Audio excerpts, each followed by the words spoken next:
오늘은 그리스도인의 삶의 자세, 그리스도인의 삶의 자세라는 제목으로 하나님 말씀을 증거하도록 하겠습니다. 스코틀랜드에 가면 글래스고 대학이 있습니다. 그 대학에서 교수 생활을 했던 윌리엄 바클리라는 사람이 쓴 책에 보면 이런 이야기가 나옵니다. 오벨리라는 사람이 알프스 산맥을 겨울에 지나가는 중에 큰 눈보라를 만나서 눈보라 안에 갇히게 되었습니다. 어떻게 자기가 스스로 빠져나올 수 없는 그런 상황에서 조금만 있으면 목숨을 잃을 그런 위태로운 상황에 처하게 되었습니다. 그때 그 알프스 산맥을 지나가는 여행객이 오벨린을 발견하고 이 사람을 구출했습니다. 그리고 안전한 지역까지 그 오벨린을 잘 인도해서 데려다 줍니다.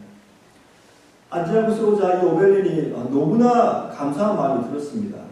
정말 이 사람 아니었으면 이 추운 이 눈보라 속에서 얼어 죽었을 텐데 이렇게 나를 구출해줄 뿐만 아니라 안전한 곳까지 인도해줘서 그 사람에게 살해를 하고 싶다고 이렇게 말을 했습니다. 그랬더니 그 구출해준 여행객이 정중하게 거절을 했습니다. 몇 번이나 말했지만 거절하자 이 오벨린이 이 사람에게 정중히 마지막 부탁을 합니다. 그러시다면 선생님의 이름이라도 저에게 가르쳐 주십시오. 그럼 제가 기도할 때 선생님의 이름을 놓고 기도해 드리겠습니다. 그때 이 구출해준 여행객이 이렇게 질문을 합니다. 예수님께서 비유로 선한 사마리아인 비유를 하시는데 거기 나오는 선한 사마리아인의 이름을 알고 계십니까? 그리고 오벨린이 당연히 모릅니다. 왜냐하면 성경에서 그 선한 사마리아인의 이름을 말해주지 않기 때문입니다. 그러자 그 구출해준 여행객이 말합니다. 그러면 저의 이름도 알 필요가 없습니다. 이렇게 이름도 없고 뜻도 없이 섬기는 것, 이것이 바로 올바른 그리스도인의 삶의 자세입니다. 실제로 오늘 본문이 거기에 대해서 이야기를 해주고 있습니다. 오늘 우리가 읽은 마태복음 20장에 나오는 이 비유는 누가복음 16장에 나오는 불의한 청지 비유와 함께 가장 어려운 비유 중에 하나로 손꼽습니다.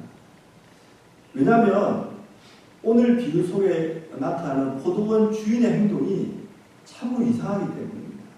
그리고 그 이상한 행동을 두고 신학자들, 목회자들마다 나름대로 해석을 해서 책을 집필합니다. 너무나 많은 해석들이 있습니다. 그리고 그들의 해석이 공통적인 것이 별로 없습니다. 저도 이제 설교를 준비하면서 여러 가지 책을 찾아보고 참고하고 읽어보는데 정말로 다양한 관점이 이곳에 존재하는구나. 그것을 알게 되었습니다. 우리가 이 본문을 좀 더 정확하게 이해하기 위해서는 본문의 구조를 먼저 한번 살펴볼 필요가 있습니다. 이 본문은 이제 마태복음 20장 1절부터 16절에 나오는데 크게 세 부분으로 나눠져 있습니다. 첫 번째 부분은 포도원 주인이 포도원의 품꾼을 구하기 위해서 장터에 나가서 사람을 이렇게 모집하는 것입니다. 두 번째는 이 포도원 주인이 일이 다 끝났을 때 그동안 일했던 품꾼을 다 모아놓고 그들에게 이제 품삯을 주는 것입니다. 그것이 두 번째 부분입니다. 마지막 세 번째 부분이 뭐냐면 먼저 와서 이른 아침부터 오랫동안 일했던 사람들이 그 포도원 주인에 대해서 원망을, 불평을 이렇게 늘어놓는 것입니다. 이것이 바로 오늘 비유의 큰 구조입니다. 이 이야기를 듣고 있던 예수님의 제자들은 이 비유가 별로 어렵지 않았을 겁니다. 왜냐하면 이스라엘 지역의 포도농사는 아주 보편적인 농사였습니다. 일반 평지 같은 곳에서는 보통 이제 우리가 흔히 알고 있는 보리나 밀 같은 걸 심고 약간 산악집 이렇게 계단식으로 되어 있는 그런 땅에서는 이제 포도농사를 많이 짓습니다. 그리고 포도 수확기가 보통 9월 말, 늦어도 10월 초에는 끝나야 됩니다. 왜냐하면 그 이후에 우기가 시작되기 때문에. 우기가 되기 전에 포도가 잘 연구된 포도를 따지 않으면 비를 맞고다 그냥 포도가 바닥에 떨어져 버리면 이제 소용이 없으니까. 그래서 이때 포도원 주인이 일손이 많이 부족합니다. 그러니까 장터에 나가서 수확기가 되면 사람들을 풍부를 많게 불러 모으는 것입니다. 여기까지는 아무 문제가 없습니다. 그런데 그 다음에 일어난 주인의 행동에 있어서 이상한 점들이 발견되기 시작합니다. 크게 두 가지가 이상합니다. 첫 번째가 뭐냐면 포도원 주인이 장터에 가서 품꾼들을 모으는데 보통 그날에 필요한 인원들을 아침에 가서 다 데려오는 것이 상식입니다. 그런데 이 포도원 주인은 아침 일찍 장터에 나갔지만 한꺼번에 다 데려온 것이 아니라 본문을 자세히 보시면 5번에 나누어서 장터에 나가서 포도원에서 일한 사람들을 데려옵니다. 먼저는 아주 이른 아침, 그 다음에 3시, 6시, 9시, 11시 이렇게 5번에 나누어서 사람들을 데려옵니다. 유대인의 그 시간 개념은 해가 뜰 때를 1시라고 합니다. 그리고 해가 질 때를 12시라고 합니다. 그래서 우리의 입장에서 현대식으로 보면은 보통 성경에 나오는 그 시각에 플러스 6을 더하면 딱 그 시간이 나옵니다. 그러니까 1시간 말은 지금 우리 시간으로 아침 7시 그리고 11시 몇 시간 되겠습니까? 오후 5시간 되겠죠. 그리고 보통 이제 물론 여름철, 겨울철과 좀 다르겠지만 보통 일하는 시간이 1시에서 이제 12시간 이렇게 보고 있습니다. 본문에 보시면 주인이 아침 이른 시간에 나와서 사람들 5배에 거쳐서 모집하는데 이 아침 이른 시간을 편의상 오전 7시로 이렇게 잡겠습니다. 왜냐하면 이때가 한여름이 아니라 약간 가을 요즘이기 때문에 이렇게 잡겠습니다. 왜 포도농사를 하는 이 주인은 수확기에 얼마의 사람들이 필요할지를 다 알고 있었을 겁니다. 그렇기 때문에 아침에 장터에 가서 필요한 사람들을 한꺼번에 다 모아가지고 자기의 포도를 데리고 와서 일을 시킬 수가 있었을 것입니다. 하지만 이 주인은 그렇게 하지 않았습니다. 물론 왜 이렇게 생각할 수도 있습니다. 아침 이른 시간에 장터에 나갔더니 사람들이 충분히 있지 않아서 그 중간중간에 가서 장터에서 사람들을 불러 모아서 일을 시켰을 것이다. 이렇게 생각할 수도 있습니다. 하지만 본문을 좀 자세히 보시면 꼭 그런 것이 아닌 것 같습니다. 왜냐하면 마지막에 장터에 나가서 이꾼을 부를 때 그 시각이 바로 11시입니다. 그리고 오후 5시죠. 오후 6시에 일이 다 끝나기 때문에 불과 1시간을 남겨두고 굳이 그 사람들을 데리고 와서 일시킬 필요는 없었던 것입니다.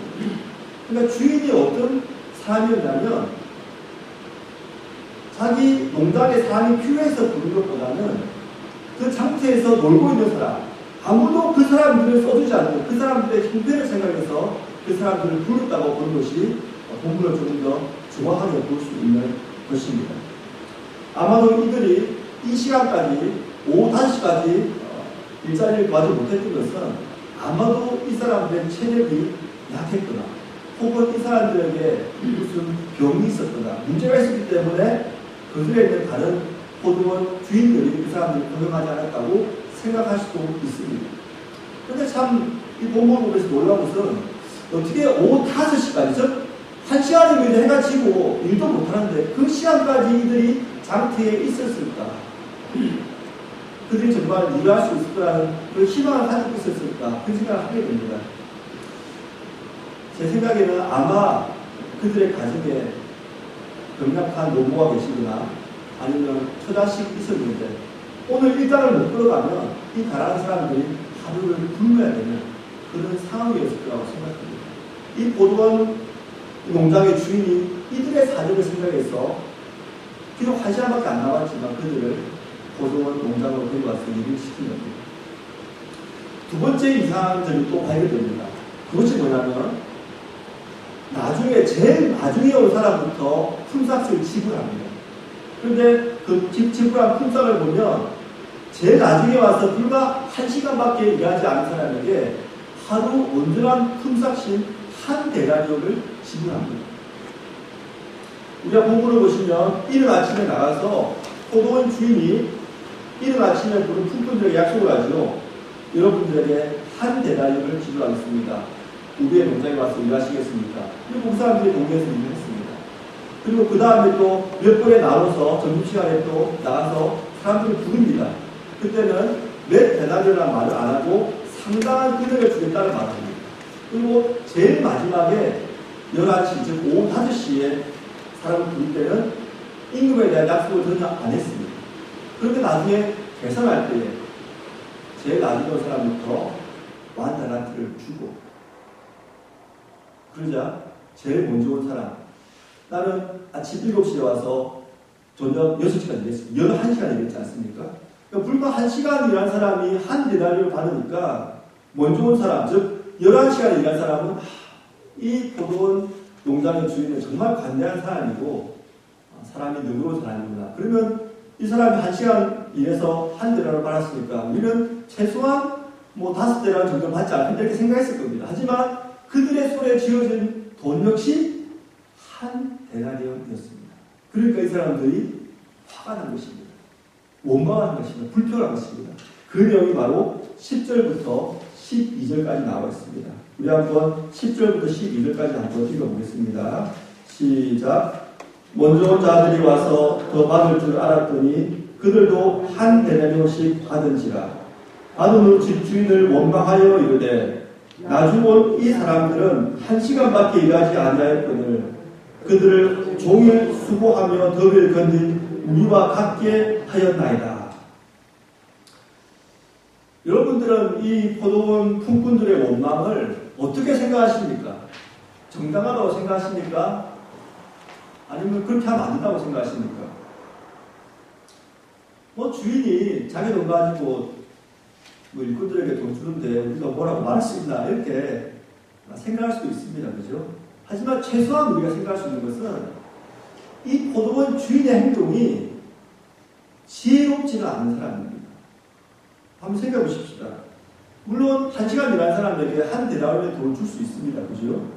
하지만 아침 7시에 와서 저녁 6시까지 11시간을 온종일 일한 사람 앞에서 1시간 일한 사람에게 한 데나리온을 주고 또 11시간 일한 사람에게 한 데나리온 같은 돈을 줬다는 것은 원망을 받을 만한 일을 분명합니다. 만약에 임금을 지금 한 순서를 바꿔가지고 아침 일찍 일하러 온 사람들 줬으면 어떨까요? 그 사람에게는 처음부터 한 데나리온의 임금을 약속했습니다. 그러니까 먼저 와서 11시간 일한 사람에게 약속한 금액인 한 데나리온을 지불하고 집에 돌려보냅니다. 그리고 남아있는 늦게 온 사람들에게도 순차적으로 한 데나리온을 주고 돌려보내면 아마 먼저 와서 오래 일한 사람이 나중에 온 사람이 얼마 받은지 모르니까 불평할 수가 없었을 겁니다. 그러니까 이 포도원 주인의 행동이 지혜롭지 않은 행동이죠. 이 이상한 지점, 이 이상한 곳, 여기에 바로 예수님께서 전하고자 하신 메시지가 담겨 있는 것입니다. 예수님께서는 의도적으로 이 딱 끝나자 모든 사람들 다 모아놓고 나중 온 사람부터 한 데나리온을 지불하고 11시간 일하는 사람에게도 한 데나리온을 지불한 겁니다. 정말 이상하지 않습니까? 여기에 핵심적인 메시지가 있다는 것입니다. 사실 이것은 상식적으로 생각해도 좀 이해가 안 됩니다. 우리는 이것이 성경에 나와 있는 이야기이고 예수님께서 비유로 들었으니까 뭐 그럴 수도 있지 생각하지만 한번 우리의 상식으로 생각해 보십시다. 뭐 가장 쉬운 예로 여러분이 이사를 한다고 생각해 보십시다. 플로리다는 짐이 많이 없을 테니까 좀 짐이 좀 많은 뉴욕에서 예를 들어서 LA로 이사를 한다 생각해 보십시다. 그러면 여러분께서 이삿짐을 나를 집분들을 부를 겁니다. 그죠? 그럼 그 사람들이 아침 일찍 아침 7시에 와서 여러분들의 가구를 그죠? 막 나르고 또 가전제품을 나르고 또 여러분의 책 같은 것도 박스에 남아서 막 나르고 여러 가지 뭐 옷 같은 것도 나르고 막 일할 것입니다. 이렇게 11시간을 일할 사람이 있다고 칩시다. 근데 여러분이 나가서 굳이 안 데려와도 되는 사람, 오후 5시에 나가서 놀고 있는 사람, 청년들 몇 명을 데리고 와서 이제 무거운 짐 다 어려운 거 다 끝났고 이제 좀 집안 정리하는 거 남았는데 그때 1시간 일을 시킵니다. 그리고 사람들을 다 모아놓고 품삯을 계산해 주는 겁니다. 1시간 일한 사람에게 100불. 그리고 11시간 하루 종일 일한 사람에게 100불. 그렇게 준다면 어떻게 될까요? 그것도 생각하면은 11시간 일하는 사람을 놀리는 겁니다. 그죠? 아무도 우리가 그렇게 돈 줄 사람은 없습니다. 성경에 있다고 당연한 이야기가 아니라 뭔가 이상한 겁니다. 그래서 분명히. 근데 이 이상한 이곳에 예수님께서 우리에게 들려주고자 하는 메시지가 있다는 것입니다. 이 이상한 비유를 풀기 위해서 많은 사람들이 나름대로의 해석을 합니다. 어떤 사람들은 이른 아침에 와서 11시간 동안 포도원 농장에 있었던 사람이 열심히 일하지 않았을 거라고 말을 합니다. 50분 일하고 보통 10분 쉬어야 되는데 이 사람들은 10분 일하고 50분 쉬었다 이렇게 말하는 사람도 있습니다. 그리고 점심시간 때 보통 한 1시간 정도 점심시간을 가져야 되는데 한 2시간 반이나 점심시간을 가지고 해서 정말 빈둥빈둥거리면서 제대로 일하지 않았다. 그렇게 생각합니다. 반면에 1시간밖에 일하지 않은 사람은 비록 늦게 왔지만 정말 발에 땀이 나도록 열심히 일해가지고 11시간 일한 사람만큼 성과를 거두었다. 그래서 포도원 주인이 나중에 계산할 때 똑같이 대우했다. 이렇게 해석하는 사람도 있습니다. 하지만 성경 어디에도 그런 뉘앙스나 느낌을 주는 곳이 없습니다. 다른 사람들은 이 이상한 비유를 이렇게 해석하려고 합니다. 똑같이 한 데나리온을 받았지만 그 데나리온의 종류가 달랐습니다. 이렇게 말합니다. 그러니까 쉽게 말하면 1시간 일하는 사람이 받은 한 데나리온은 동으로 만든 겁니다. 동. 그리고 점심때 와서 일하는 사람이 받은 한 데나리온은 은으로 만든 것이고, 그리고 아침 일찍 와서 먼저 일하는 사람은 금으로 만든 한 데나리온이다. 이렇게 이야기를 합니다. 하지만 성경 어디에도 그런 이야기는 없습니다. 신학자들도 마찬가지입니다. 이것을 어떻게 해석할까? 카톨릭 신학자 칼 바이스는 좀 복잡하게 해석을 합니다. 실제 노동과 소원 노동을 동일한 가치로 둔다는 것입니다. 그러니까 실제로 한 노동과 내가 일하고 싶었지만 일하지 못했던 소원한 노동을 같이 생각한다는 겁니다. 비록 1시간밖에 실제로 일하지 못한 품꾼도 10시간만큼 노동하려는 소원함이 있었으니까 실제로는 11시간의 가치가 있다. 즉 11시간 실제로 일한 부분과 동일한 가치를 매겨야 한다. 이렇게 해석을 합니다. 여러분은 이 해석에 대해서 어떻게 생각하십니까? 개신교 신학자 크레이그 부던버그 교수는 이렇게 말합니다. 천국에서는 차등 상급이 없다. 그러니까 쉽게 말씀드리면 천국에서는 모든 사람이 동일한 분량의 상급을 받는다고 주장합니다. 어떻게 천국에 5가지, 누구는 큰 집에 살고 누구는 비싼 자동차를 타고 어떻게 천국에서도 이런 차등이 있을 수 있느냐, 이렇게 해석을 하는 겁니다. 이 해석은 인간적으로 좀 설득력이 있지만 예수님께서 직접 하신 말씀 그리고 성경 전체에서 상급이 있다는 말씀에 대치가 되는 그런 해석이라고 볼 수가 있습니다. 그렇다면 예수님께서 진정으로 이 비유를 통하여 말씀하고자 하셨던 것은 무엇일까요? 저는 워렌 위얼스비 목사님의 해석을 개인적으로 좋아합니다. 이 목사님이 이렇게 이 부분을 해석했습니다. 본 비유는 구원에 관한 것이 아닙니다. 왜냐하면 우리가 구원을 위해 일할 수 없기 때문입니다. 본 비유는 상에 관한 것도 아닙니다. 왜냐하면 우리는 같은 상을 받지 않을 것이기 때문입니다. 그렇다면 본 비유로 예수님께서 말씀하고자 했던 것은 무엇일까요? 바로 오늘 설교 제목이라고 생각합니다. 그리스도인의 삶의 자세. 좀 쉬운 말씀으로 드리면 우리의 태도라고 볼 수가 있습니다. 오늘 비유는 마태복음 20장 1절로 15절에 나와 있습니다. 그런데 여러분 문맥을 한번 잘 보시기 바랍니다. 마태복음 20장 1절로 15절에 그 비유가 담겨 있는데 그 비유 바로 전에 있는 절 그리고 그 비유 바로 다음에 있는 절이 똑같습니다. 제가 한번 그 부분을 읽어드리겠습니다. 오늘 비유가 시작되는 20장 1절 바로 전에 그러나 먼저 된 자로서 나중되고 나중된 자로서 먼저 될 자가 많으니라. 그리고 오늘 비유가 끝나는 20장 15절 그 바로 다음 절에 이렇게 말합니다. 16절입니다. 이와 같이 나중된 자로서 먼저 되고 먼저 된 자로서 나중되니라. 똑같은 문장이 이 비유를 감싸고 있습니다. 이것을 조금 어려운 용어로 인클루지오라고 합니다. 인클루지오.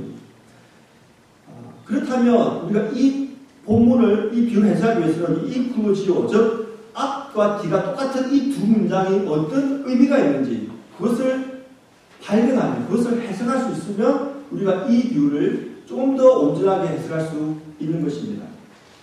이에 대한 해답을 찾기 위해서 9장 30절 그러나 먼저 된 자로서 나중되고 나중된 자로서 먼저 될 자가 많으니라. 이 말씀이 어떻게 해서 나왔는지, 왜 예수님께서 이 말씀을 하시는지를 잘 알면은 이 구절을 이해할 수 있고 또 이 구절을 통하여 그 다음 비유도 우리가 해석할 수가 있는 것입니다. 그렇다면 9장 30절 이전에 어떤 사건이 있었을까요? 그 사건을 알기 위해서 오늘 본문 19장 27절을 한번 같이 읽어보기를 바랍니다. 시작. 이에 베드로가 대답하여 이르되 보소서 우리가 모든 것을 버리고 주를 따라 싸운데 그런즉 우리가 무엇을 얻으리이까?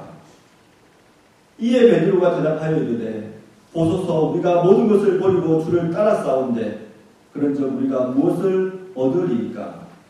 베드로가 한 이 질문에 대한 해답으로 28절, 29절이 나오고 그 다음으로 연이어서 오늘의 비유가 등장하는 것입니다. 베드로가 한 이 질문에 대한 예수님의 답이 무엇입니까? 28절, 29절 제가 한번 읽어드립니다. 예수께서 이르시되 내가 진실로 너희에게 이르노니 세상이 새롭게 되어 인자가 자기 영광의 보좌에 앉을 때에 나를 따르는 너희도 12보좌에 앉아 이스라엘 12지파를 심판하리라. 그러니까 지금 예수님께서 이 예수님의 제자들에게 무엇인가 상급이 있을 거라고 분명히 말씀합니다. 그죠? 보통 사람의 상급과 다른 차등 상급이 있을 거라고 말하죠. 그리고 29절입니다. 또 내 이름을 위하여 집이나 형제나 자매나 부모나 자식이나 전토를 벌인 자마다 열흘 배를 받고 또 영생을 상속하리라.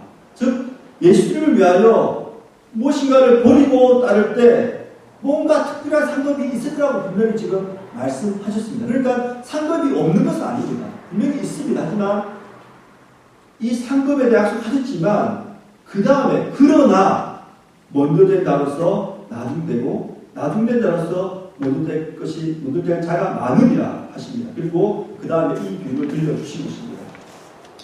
자, 이 부분을 설명하기 위해서 베드로가 왜 이 질문을 했을까에 대해서 먼저 설명을 해드리겠습니다.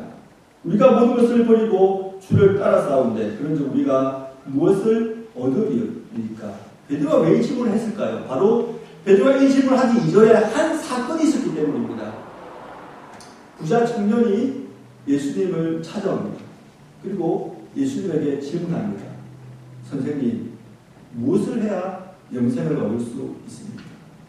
이 부자 청년은 뭔가 영생에 대한 갈급함이 있었고 영적 세계에 대한 어떤 궁금함이 있었습니다. 그래서 예수님에게 질문을 했습니다. 그러자 예수님께서 그 청년에게 대답합니다. 계명을 지키라. 그랬더니 이 청년이 예수님께 대답합니다. 주님, 모든 계명을 제가 다 지켰습니다. 그랬더니 예수님께서 이 청년에게 말씀합니다. 너가 가지고 있는 모든 재물을 다 팔아서 가난한 자들을 돕고 그리고 나를 따르라. 이 말씀을 들은 이 부자 청년이 마음에 근심이 가득해서 예수님을 그냥 떠나버리고 말았습니다. 이 모습을 옆에서 봤던 베드로가 이 질문을 하는 것입니다. 예수님, 저 부자 청년은 자기의 재물이 아까워서 아무것도 버리지 않고 그냥 예수님을 떠나버렸습니다. 하지만 저희들을 보십시오. 우리들은 예수님을 따르기 위해서 모든 것을 다 버리고 예수님을 따르지 않습니까? 그렇다면 우리에게 어떤 상을 주실 겁니까? 바로 이 질문입니다. 이 질문에 대해서 예수님께서 말씀하신 겁니다. 28절, 29절에서 너희들에게 특별한 상이 있을 것이다. 하지만 그 다음에 비유로 더 중요한 말씀을 하신 것입니다. 한마디로 예수님의 제자들은 자신의 공로를 내세워서 예수님께 지금 상을 요구하고 있는 것입니다. 이에 대한 예수님의 대답은 19장 30절 그러나 먼저 된 자로서 나중되고 나중된 자로서 먼저 될 자가 많으니라. 많다는 말은 모든 사람이 그렇게 되지 않지만 많은 사람들이 먼저 와서 일했지만 나중되고 나중 온 사람이 먼저 되는 일이 많이 있을 것이다. 전부가 아니라 많이 있을 거라는 말입니다. 그 말은 무슨 말이냐면 제대로 그리스도의 삶의 자세를 가지고 하나님을 따르지 못한다는 것입니다. 여러분 이 비유 지금 마태복음 24장 1절에서 16절에 나온 이 비유 전에도 이런 이야기가 있었는데 혹시 마태복음 20장 16절 이 이후에 또 무슨 이야기가 등장하는지 아십니까? 아주 유사한 이야기가 등장합니다. 예수님의 제자 중에서 요한과 야고보가 있었습니다. 그 두 명은 형제였습니다. 그리고 그 요한과 야고보의 어머니의 이름이 살로메입니다. 살로메가 이 비유 다음에 예수님을 찾아옵니다. 그럼 예수님 앞에 엎드려 절하면서 예수님께 간곡히 부탁을 합니다.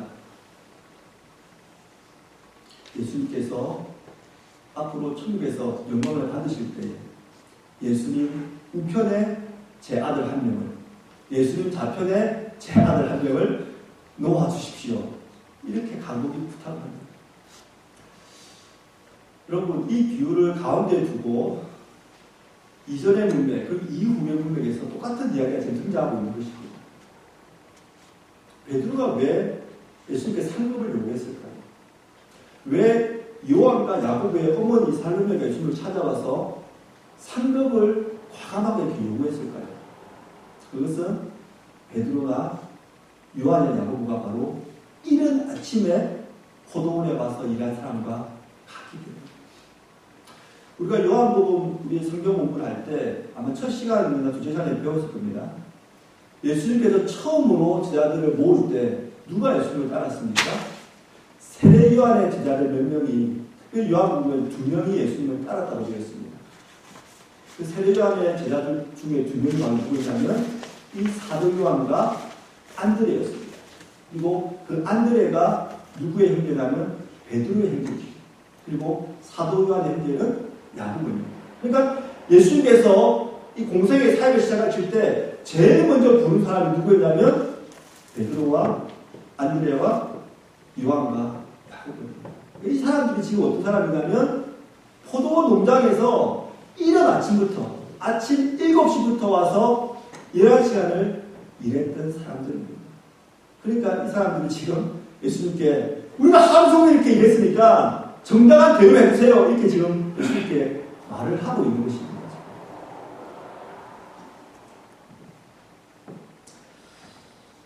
사랑하는 성도 여러분, 혹시 우리에게도 이런 모습이 있지 않습니까? 먼저 예수님을 믿게 되어서 나중에 예수님을 믿는 사람보다 더 많이 교회 봉사를 했으니까 하나님께서 우리를 반드시 축복해 주셔야 돼.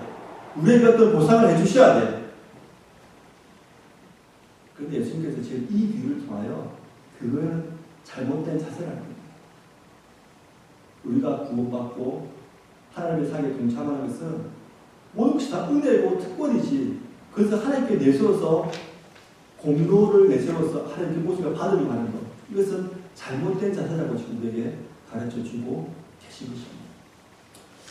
마지막으로 제가 이 말씀을 드리고 말씀을 맺겠습니다. 시카고 무디 교회 담임 목사였던 R.A. 토레이 목사님이 호주에 있는 멜번에서 집회를 할 때였습니다. 보통 우리가 부흥회하면 집회 강사 위에다가 쪽지들이 많이 올라옵니다. 보통 어떤 쪽지일까요? 기도 제목이죠. 기도를 해달라고 이렇게 올라오는데 R.A. 토레이 목사님이 이제 호주 멜번에서 집회를 하는데 그날도 쪽지가 올라온 겁니다. 근데 또 읽어보니까 기도 제목이 아닌 겁니다. 그리고 그 쪽지에 이런 내용이 담겨 있었습니다.